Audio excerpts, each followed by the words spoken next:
धियो यो नः प्रचोदयात्। शक्तिपीठें कभी बनाई गई थी। गुरुजी ने संकल्प दिलवाया था आप लोगों को कल में।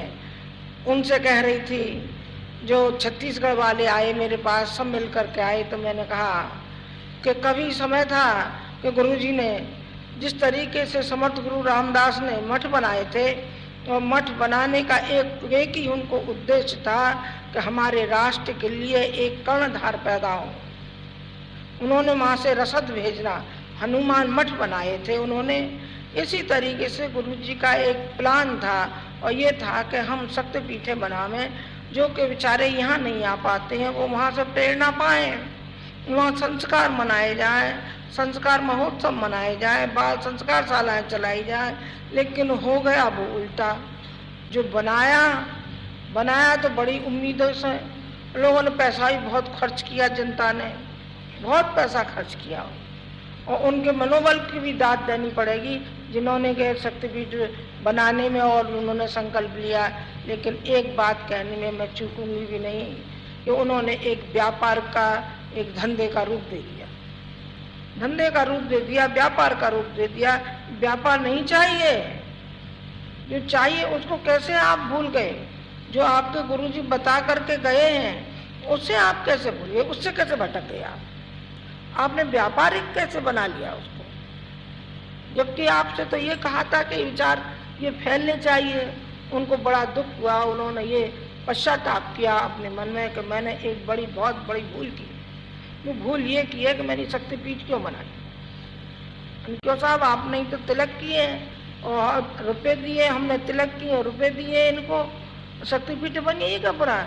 उन्होंने कहा नहीं, ये भूल हो गई, जिस उद्देश्य से हम चाहते थे वो नहीं हुआ। तो फिर क्या किया उन्होंने फिर एक ये किया कि स्वाध्याय मंडल चालू किए।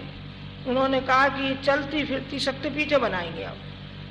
अब ये तो जड़ होते जा रहे हैं, ये तो व्यापारी होते जा रहे हैं, ये तो इनका दिमाग उसमें चलता हुआ जा रहा है।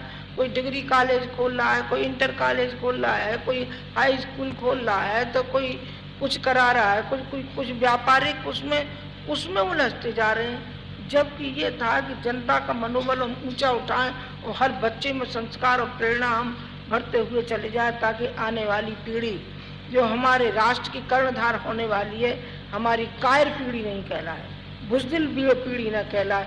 ये हमारा उद्देश्य था, संस्कार देने का उद्देश्य था कि जो कि माँ बाप को नमन करना नहीं जानते कि प्रणाम क्या कहते हैं, उनको नमन कराने से लेकर के और उनके जो आध्यात्मिक मार्ग पर चलाने तक के लिए वो शक्तिपीठें बनाई गई थी। बहुत दुख हुआ उनको, और मुझे भी बहुत दुख हुआ बेटा। मुझे ये दुख हुआ अपने मन में कि ये क्या हुआ। चलो अब पुरानी बात हो गई सो हो गई।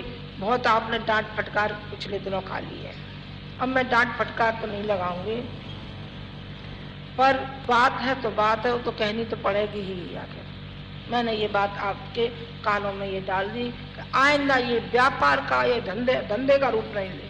कोई भी शक्तिपीठ हमारे धंधे का।